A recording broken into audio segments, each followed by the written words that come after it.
This question is asking about geometric sequence.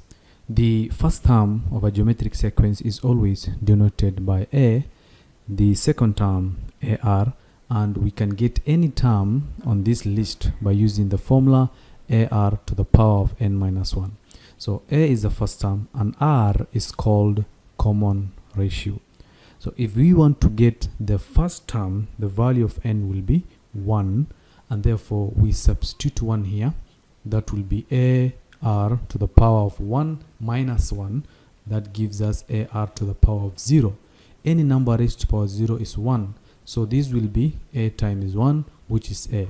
And that's why I'm saying the first term of any geometric sequence is always A. So if you want to get the fourth term of this geometric sequence, then the value of n will be 4. We substitute AR to the power of 4 minus 1. This gives us AR cubed. So the average of the first and the fourth term is 140. The average of two numbers is we add the two numbers and divide it by 2. A plus AR to the power of 3 divided by 2 is equivalent to 140. Multiplying to both sides, we get A plus AR to the power of 3 is equal to 280.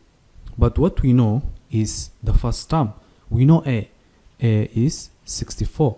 Therefore, 64 plus 64R cubed is equal to 208. Taking 64 to the other side, we will have 64R cubed is equal to 280 minus 64.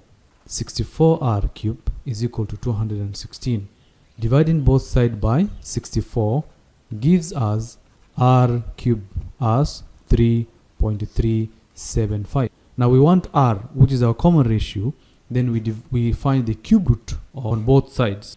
That gives us R as 1.5.